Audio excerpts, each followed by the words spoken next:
You do not attract narcissists because you are weak. You attract them because you lead with warmth in a world where some people scan for warmth the way hunters scan for light in the dark. That difference matters.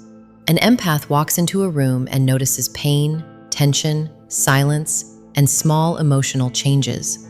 A narcissist walks into the same room and notices attention, control, admiration, and the easiest person to influence. When those two people meet, it can feel magical at first.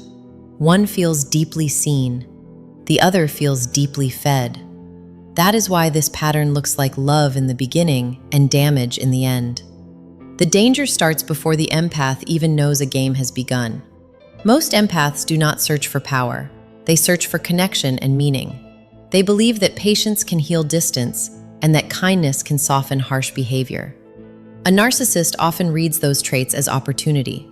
They see someone who gives second chances, explains away rude behavior, and keeps trying when a healthy person would step back. What the empath calls compassion, the narcissist may quietly call access. That is the first painful truth. Your best qualities can become the exact door that lets the wrong person enter your life. At the start, the narcissist rarely appears cruel. They often arrive with intensity. They listen to your stories fast, mirror your values, praise your sensitivity, and make you feel rare. They may say the exact words your heart has waited years to hear.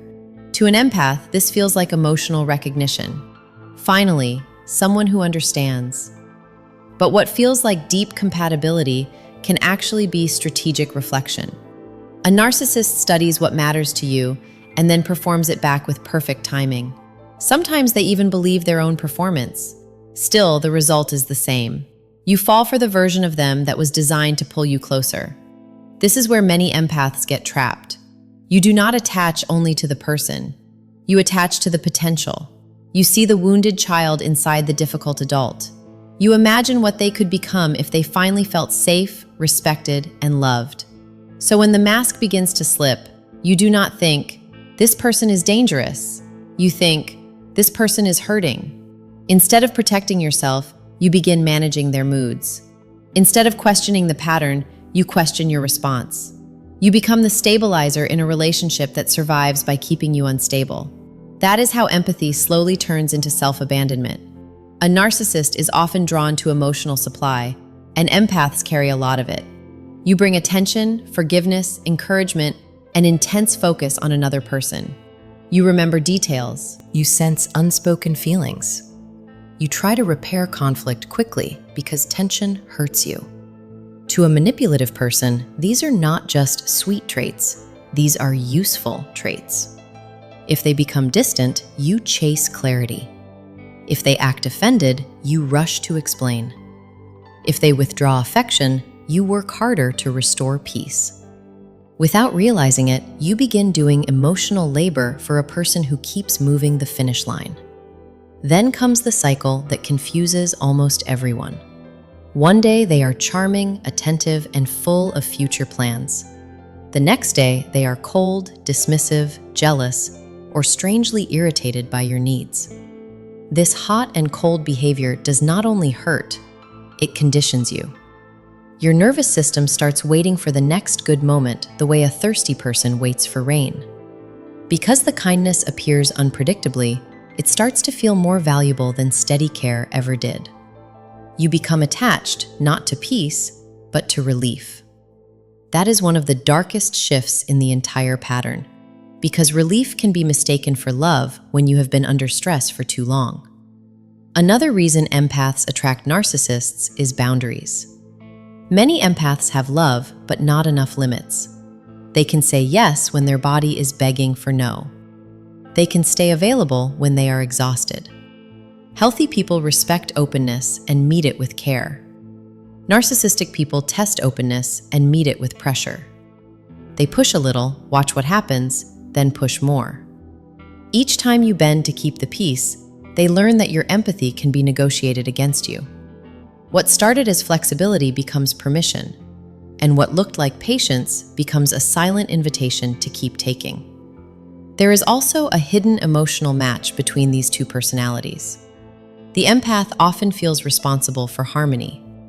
The narcissist often feels entitled to control it. The empath wants to reduce pain. The narcissist wants to avoid shame.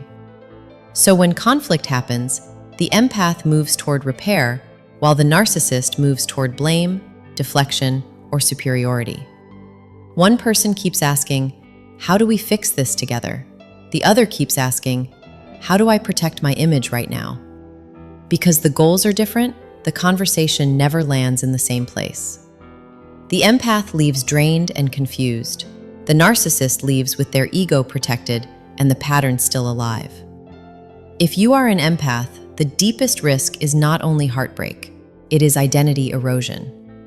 Over time, you may stop trusting your own perception. You may become quieter, more apologetic, more hyper-aware, and less sure of what is reasonable. You might start preparing your words carefully so they do not explode. You may censor your needs because asking feels dangerous. You may even feel guilty for noticing the manipulation because part of you still wants to be fair. The relationship does not only consume your energy, it slowly edits your personality until survival starts looking like loyalty and silence starts looking like maturity. So how do you break this pattern without becoming cold? You begin by changing one belief. Understanding someone does not obligate you to stay close to them. You can have compassion and distance at the same time. You can recognize trauma in another person without volunteering to be their emotional shelter. You can care about why they act that way and still decide that the pattern is unsafe for your life. This is powerful because narcissistic dynamics often survive on your confusion between love and rescue. The moment you stop seeing yourself as the healer, you start seeing the behavior more clearly. Clarity is often the first real step out.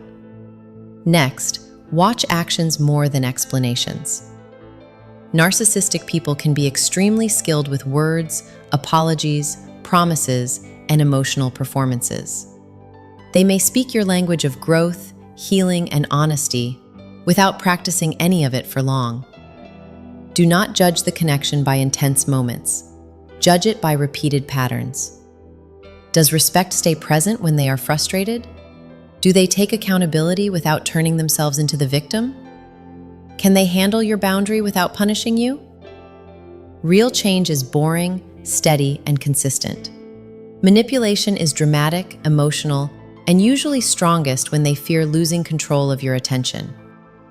You also need boundaries that feel uncomfortable at first. Say less, explain less, observe more. Do not rush to prove your goodness to someone committed to misunderstanding you. Do not offer endless empathy to a person who only returns confusion. A healthy boundary is not a wall against love. It is a filter against exploitation. When you stop overgiving at the start, manipulative people often lose interest because the supply is no longer easy. That is useful information. The people who value you will respect your pace. The people who wanted access more than intimacy will reveal themselves when your kindness comes with conditions, standards, and self-respect. If this pattern has happened to you more than once, do not shame yourself. Repetition does not mean you are foolish. It usually means your strengths have not been protected well enough. Empathy is not the problem. Unprotected empathy is the problem. Your sensitivity is not something to bury. It is something to train.